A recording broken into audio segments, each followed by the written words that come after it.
folks still coming in. That door tends to lock as well. So we might have some folks knocking really loudly. But thank you for coming to our first CRM Loyalty Marketing Symposium. My name is Andy Locke. I'm the Managing Director with Response Labs. I just want to first thank our team for putting on this event. We had an idea. We just decided to start an event, and here we are. Again, thanks to the team, Dan Dawes, Jeffrey Rudolph, Brian Weinstein, the three co-founders of Response Labs, Jen Aldinger, Director of Client Service, Tim Hart, and Adam Romanowski, both part of the team, and then Sam Bodenstein, who is on maternity leave right now, but she's also a key member of our team here. So I just want to thank everybody. Thank you. We are filming this for Facebook Live. It's actually live right now, so if you don't want to be on camera, just slowly move to the back. We're going to be putting this up there. Obviously, it's there now. We're going to take it down, edit it, put it out for everybody. So after the event, we'll send you an email if anyone wants to follow up or share the content out. As Response Labs, just a quick little introduction of who we are. We are a digital CRM marketing agency. Our mission is to help brands forge more meaningful relationships with their customers. So everything we're talking about here, everything that we believe in terms of what we can do with marketing, especially around engaging your customers, is going to be touched on here. So we feel really strongly about the topics being discussed and really sharing that knowledge. We love that there's a lot of different backgrounds and companies and businesses coming together to talk about this topic and this little niche of overall digital marketing. The setup here is CRM and loyalty. You know, loyalty is a part of an overall CRM program, but the two tend to stand alone as well. So what we're going to talk about here with some of the presentations also, talks about that. It talks about how they can stand alone, but also how they mesh together. So we'll have some question and answer sessions after each presentation, and then we'll also have it during our panel session. There's going to be some pre-asked, preset questions, but feel free to raise your hand, and we'll go ahead and if you have anything to ask the panel or the speakers, you'll have an opportunity to do so. So we're going to go ahead and get started here. So this first speaker is the campaign marketing manager for Hannaford Supermarkets. He heads up the loyalty marketing. He resides in Portland, Maine, has a wife, 2 sons, loves hockey. You may throw things at him. He loves Boston sports. Was in attendance last night for the Red Sox game, but a little victory for Baltimore fans. He was not there to watch them win it, so it was a little balance for everybody. He was in the area. In the vicinity. He's been with Hannaford for 3 years. He came on to that team at the infancy of round 2 of launching their loyalty program, My Hannaford Rewards. He's going to talk about why it was the second kind of iteration of a loyalty marketing program start. Prior to that, he worked in the trade show and catalog business, so a bit of a shift into digital marketing, but I think he's proven himself pretty well here. So without further ado, Mr. Don Taylor. Thank you, Andy. Thank you, and thank you everybody for coming. Hopefully, as we start to go through this deck, my talk, I'm try not to take up the whole 20 minutes. I'd rather have more conversation than me telling you what we did and how we did it. But we do have a pretty good story to tell. And so, without further ado, let's get going. Tonight's discussion, I want to tell you who we are. I want to tell you, why loyalty, why we find it to be very, very important in our business and for others. We'll go through the decision for Hannaford and our customers. It's a relationship that we've built over the years. I want to talk about our launching and our integration with CRM, our CRM. With all the successes that we've had, there have come great challenges. I want to talk through those. There's nothing that you should be afraid of when you're talking about loyalty or any major marketing initiative. What are the next chapters? And then sort of an aim high, stay grounded. That's our take on internally on sort of like mean tweets, because the customer will always give you their opinion. So what is Hannaford Supermarket? At the global level, we're part of Ahold Delhaize. By the numbers, we're 11 countries, about 375,000 associates. And unfortunately, you got me tonight. We float right around $70 billion in global revenue. We peel that back and we continue. We start to look at what are our U.S. properties. Some of them across the top may look a little familiar to you. By the numbers, we do go up and down the eastern seaboard, as far down into Georgia, and to the absolute, no, not the absolute, but the top of Maine. We're in 23 states, about 44 billion in revenue. We take a little closer look at Hannaford Supermarket. We see that we're in 5 states. We have 181 stores. We have about almost $6 billion in revenue. And I put this up here and I was like, geez, if I go back to that East Coast, it's like we got a lot of stores. When we start thinking about like Hannaford, we don't have that many. But how many people have been to New England? Travel New England? Yeah, nobody lives here. Right? There are more cows than households in Vermont. All right, so let's just keep that in context. But we are, in the markets that we serve, we're in a lot of competitive marketplaces, especially in Albany and Lower Hudson Valley. We have competition everywhere, but that's really where people come at our throats. So gratuitous shot of one of our nice Hannafords. I say one of our nicest Hannafords, it's LEED certified. The reason I put this one up here is that Hannaford sits on the same plot of land that my high school sat at. So I've actually come full circle. I spent 4 years walking that land, now I work for that company. So I want to talk to you a little bit about the Hannaford difference. Like what makes Hannaford different in this competitive marketplace? There's a very, very competitive retailing grocery industry in your neck of the woods. All right? For Hannaford, we're focused on fresh. All right?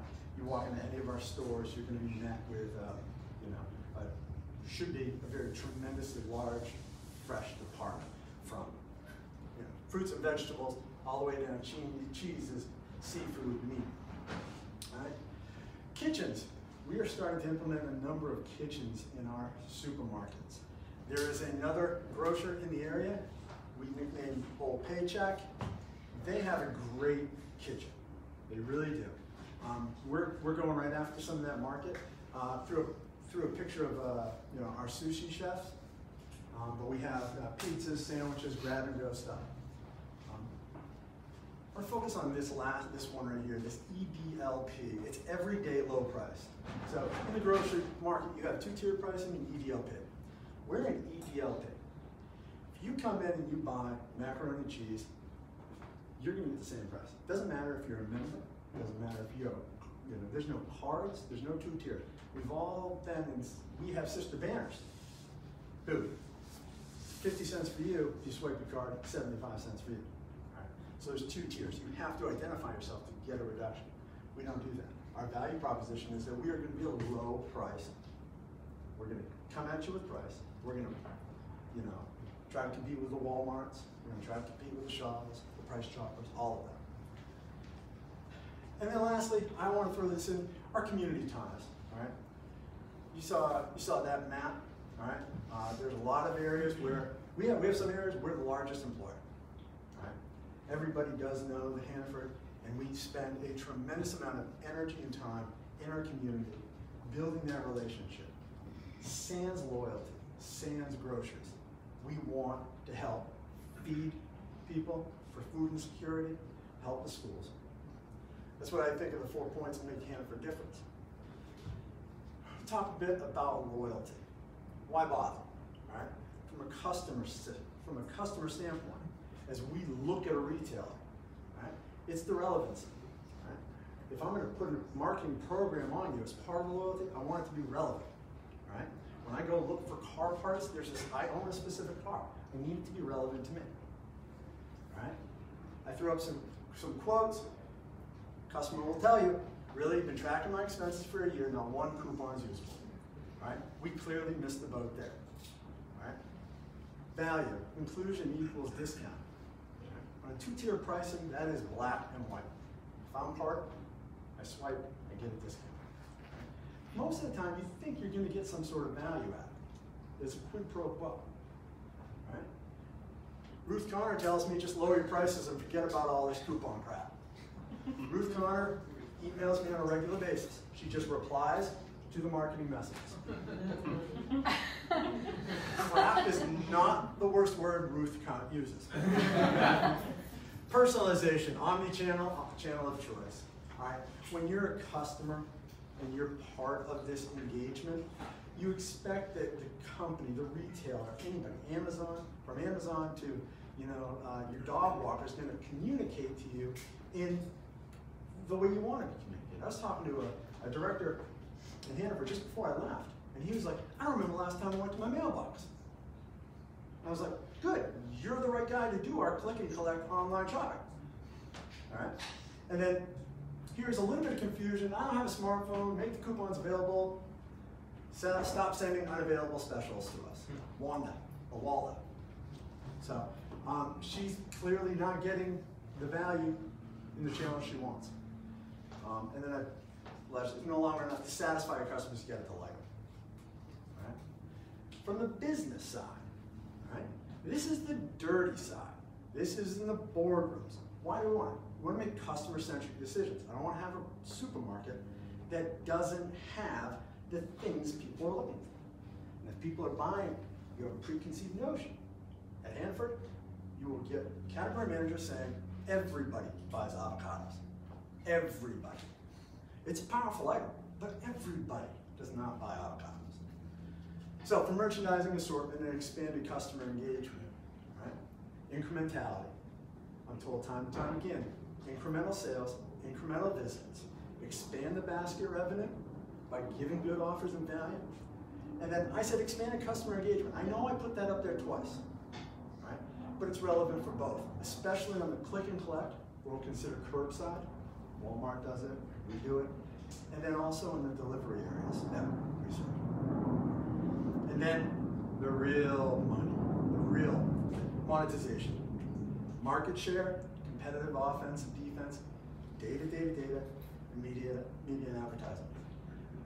I am so lucky to work in this industry. I was telling Andy, we have people and retailers who sell a couch every 5 years. I sell milk to people, sometimes 3 times a week. The big data that we collect is mind-boggling.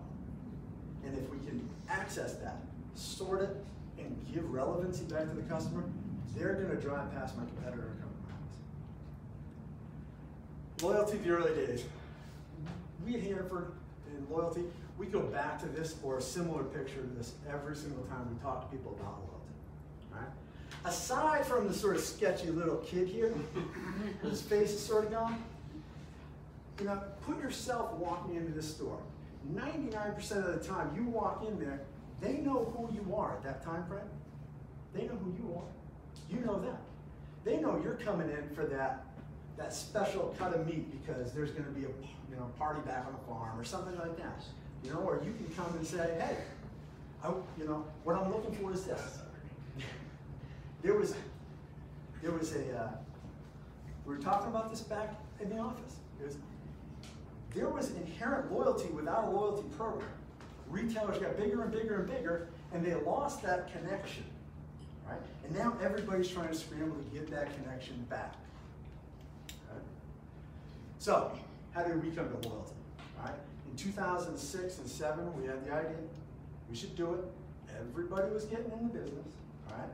There, smartphones, and this and that, all sorts of infrastructure. We spent a year or two doing some consultation. Tons of money out the door. In 2008, we had a data breach. Right? 4.2 million credit cards went out the door. Right? Everything came to a screaming halt. Loyalty development in 2008 looked exactly like that. Looked exactly like that. There was no way, with a straight face, I could say, I know your credit card just went to a Russian bot, but tell me more about yourself. So for the next almost 4 years, what do? We sell groceries, we defend our market share, and we watch. How do we watch everybody else start building, start launching? It was, honest to goodness, a silver lining. Most of us can recall these keychains. Right? right? We watched competition enter and exit the marketplace. You know, Andy, you just mentioned Plenty. Plenty came in, yay. Plenty went out, why? All right. We launched one of our most memorable ad campaigns. No cards, no gimmicks. All right. We couldn't put a card in the market if we wanted to. So what do? Hey, go right at their ankles. Right? People still tell me, no cards, no gimmicks. On a digital program. I'm like, we don't have cards. We refined our goals, and then we go out and build a team, ensure collaborative structure, and get busy with the next step. Right? I stress ensure collaborative. You can't do this alone. You can't do a silo. For launch prep, we did the first 3 bullets, everything business school tells you to do. Document it down, do it, distribute it. The last 2 bullet points, partnerships and education, I think are really the foundation, one of the foundational elements that led to our successful launch. It was partnerships and education. Partnerships with digital CRM, Salesforce, response labs. Right? We took every single one of those partners, anybody we thought might be part of this, we brought them to Scarborough, Maine, in a really large room. We had everybody present to each other, basically closed the doors and said, all right, now everybody's gonna get along. I know you're a competitor to them, but I work with you, and I work with you.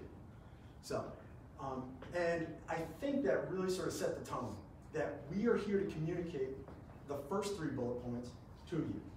We need to work with you to ensure that when we go out on the road and we educate 26,000 associates, and we did, we traveled 1,400 miles, talking to everybody, that we bring to bear a viable product. Then on January 21st, Hannaford launched the first 100% digital grocery loyalty program, My Hannaford Rewards. It was a great fanfare. Free groceries definitely helped enrollment. When you enrolled, you got $50, not $10, not $20, you got $50 worth of free groceries. CPG partners came and said, here, we want to be part of this. Right? They had no way of digitally talking to Northern New England.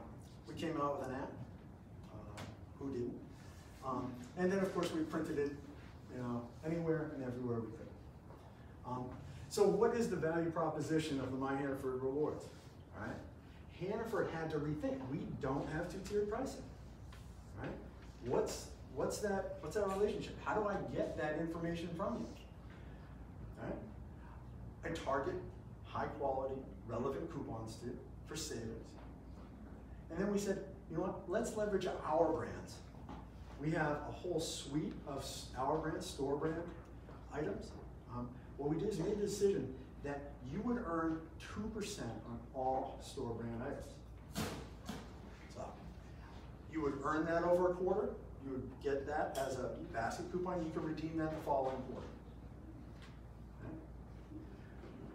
To tie loyalty into the CRM, we leveraged our CRM and along with response labs to build out enrollment journeys, welcome incentives, and right now, those are all going, but we're really focused on the personalized offers. Our CRM delivers targeted based on what you're buying, information to your inbox, but it doesn't stop there. We do SMS and we do push as well. Where are we today? We used to have 150,000 people on an email list that were just unengaged. Shuffle it out the door, sunset, get rid of it, burn it. We still have that. And truth be told, I actually sent it to somebody the other day, because he was doing some digital analytics. But we're at 1.1 million enrollments. Contextually, there's only 1.2 million people in the state of Maine, so 1.21 million. We have a goal of 1.3 by the end. We have a 19% participation rate in coupons, just coupons. Again, receive, digitally clip, comes off at point of sale when you identify yourself and you have that product. That, we think, is really good, and we haven't hit the ceiling yet. So we're doing some testing it up. We have a 54% overall participation between whether or not you're a couponer or you're or just a reward earner. So of the 1.1, 54% are actually legitimate, I said legitimate, but actually participating in the program. 43% of our transactions are identified at point of sale. I went back and I said that big data thing, 43% of the stuff that goes to the front end every day is logged on the computer. And our customers know we're doing it. That 43% represents 56% of our sales. All right. We have aggressive goals to actually bring those up. And we think we have a number of steps in place. If you look at, I just a little toot the horn. Kantar says, you know, if you're looking for innovation, honestly, the most innovative concept I've seen in groceries is Hannaford. The first usually is the innovative one. Hopefully we don't plenty out. So, but it's not without challenges, right? You know, confusion. People will, if you market with an iPhone, that picture had that employee holding up an iPhone, they're going to immediately think you have to have an iPhone to participate. No, you need a phone number. You can tell them. Right? The greatest generation, they think that we're discriminating against them because they don't have an email or computer. Right? We step back and we're like, we're not. We're everyday low price. The price for you is the same for you, is the same for you. Right? We're sorry that you don't. That has quelled down a little bit. I'm not going to say they've died off, but. And honestly, well, I was going to say what I'm going to say. We call these people operationally less digital.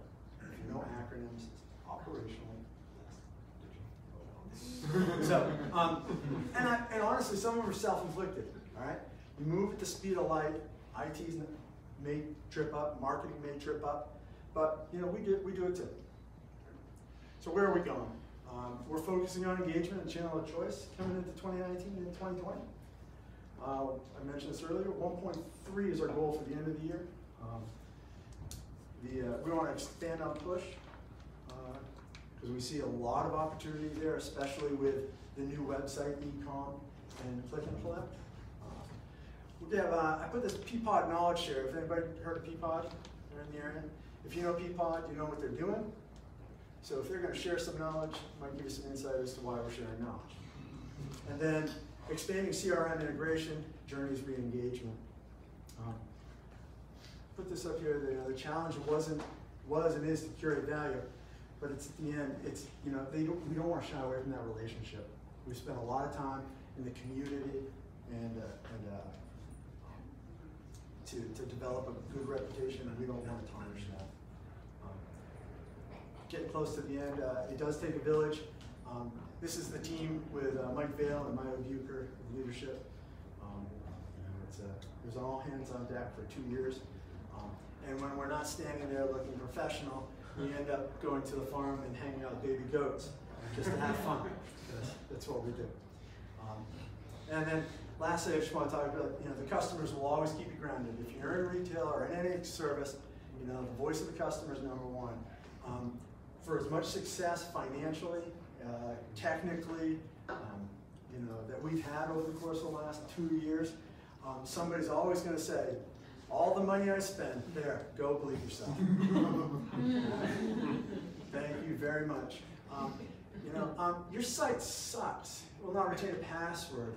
Don't tell me I forgot it. Your site sucks. Again. I hate your reward system. I think it sucks. Perfect. Your rewards suck. And then, hey Hannaford, I would really appreciate it if you could spell my name right. I don't give a bleep about my rewards, but learn to spell my name. Thanks. We're an all-digital program where 1.1 million people open up their app and their phone and sign themselves up. So please, thank you very much. I'm sorry. But as I wrap up, and I hope I haven't gone way over. Oh, 20 minutes, let it out. The objective, this is really business-centric. We use this on leadership in Europe. The objective of the My Hannaford Rewards is make the customer-centric decision, deliver incremental value, and reinforce the Hannaford brand promise, which is high quality, competitive prices, in the full shop. I want Well, thank you very much for giving me the pleasure of your time.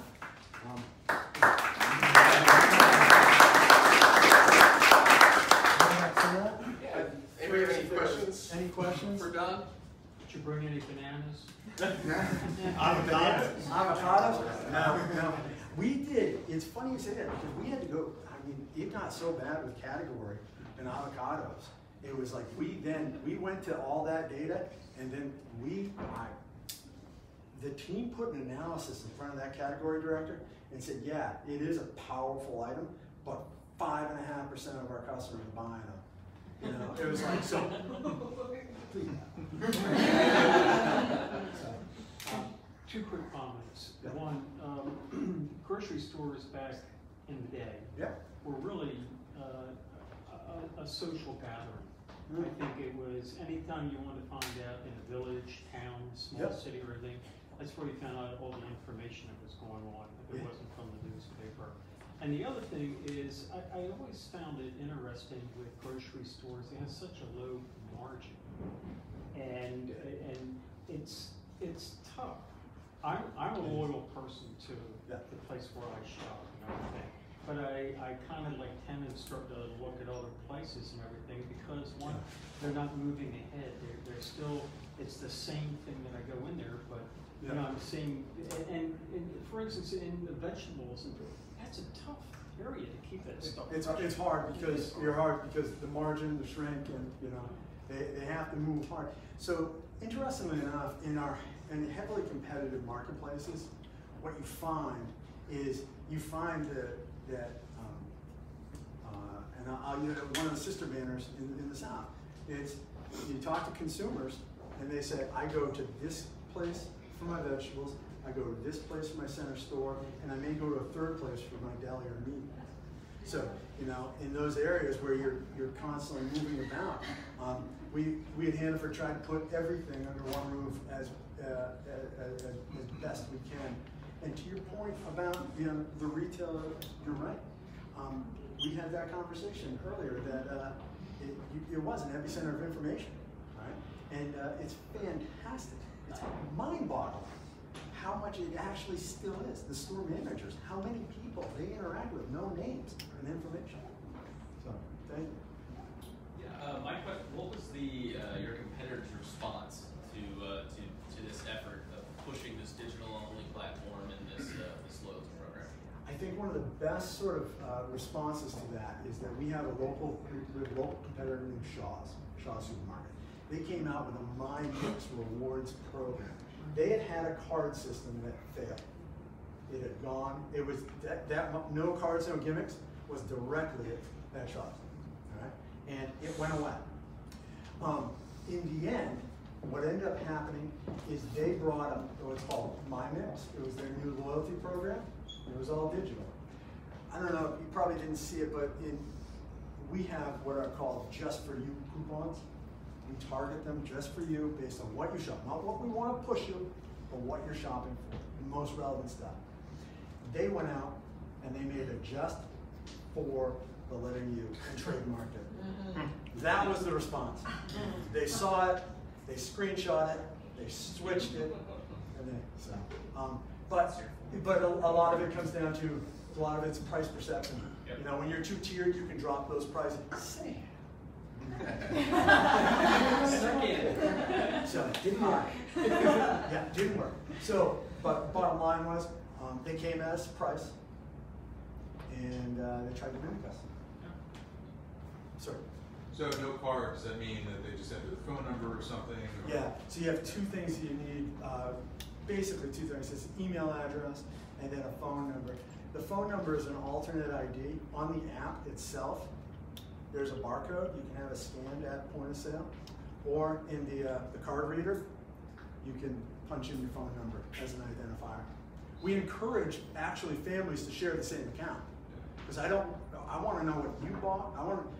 Hannaford wants to know what I bought, wants to know what my wife bought. They want to see us as a household, and that's one of the things. At every one card, we have 1.1 households. So we're doing a really good job at keeping it tight. So my real question, that was kind of leading up to it, is the single thing that I've always, I guess kind of bugged me is when I go to a supermarket and I see a sale price, and there's like really small print that you don't really pay attention to, that you need your card to get that price. And I always think how many people maybe don't see that and just ring out, don't realize they're paying the higher price. So, surprisingly enough, from My Hannaford Rewards perspective, when they have a coupon and our systems are down or something happens, they know it. They know it almost immediately. Those people who are really in tune. But I'm with you. It's, you know, you have the carded and the non-carded, and of course the bigger print's always uncarded. You know, like $2.99. You need the card. $4.99. No. I mean, you're right. You know, we don't live in that world. I know you don't have the tiers, but no, that's the definition of the two-tier pricing right there. Yeah. And we don't live in that world, and we like it. You don't like it. Any other questions?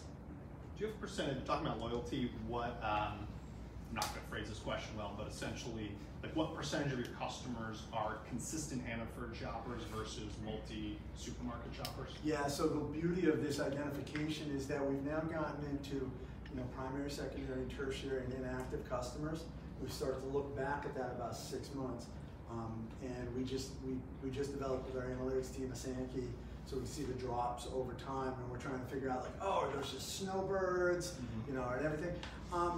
And the funny thing is, it doesn't follow that model that 80% come from your top 20. It actually is just horribly wrong in our modeling. It's that 80% are coming from the secondary, and I think it's part of the revenue that is. I think it's part of it is because of the fact that not everybody's doing their full shop Hannaford. We like to say, just about everybody's buying toilet paper. They're just not buying from us.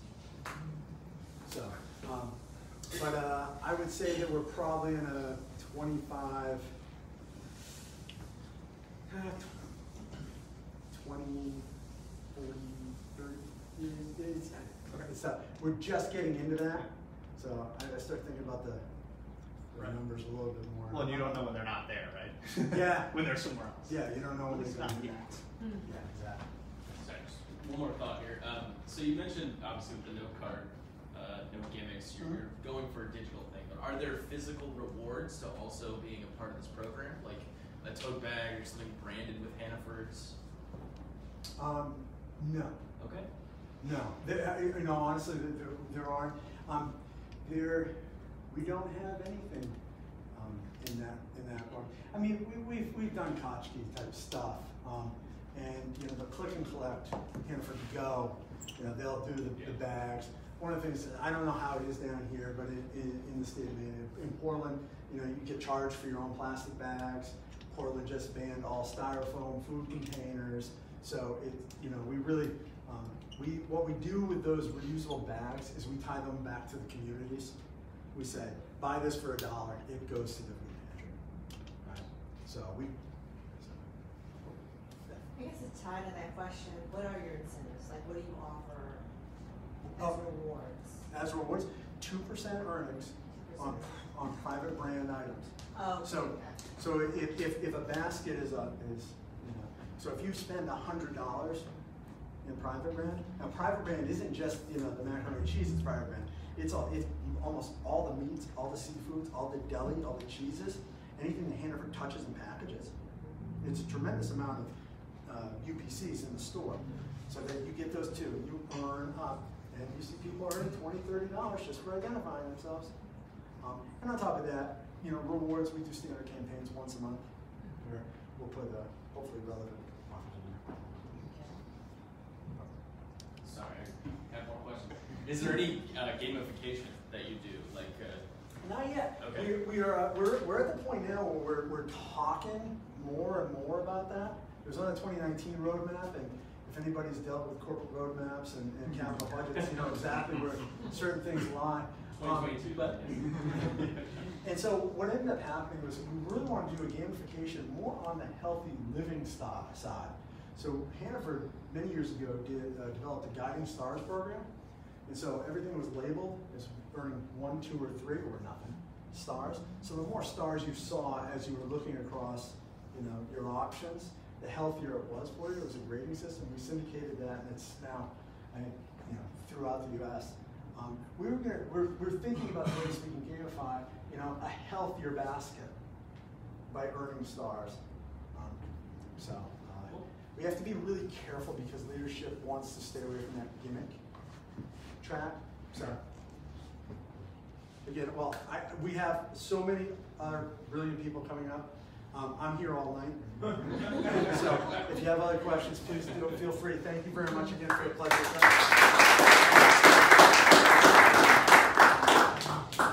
All right. Restock at the bar. Restock at the bar. If anybody needs a drink, this would be a good time to grab a drink and a snack.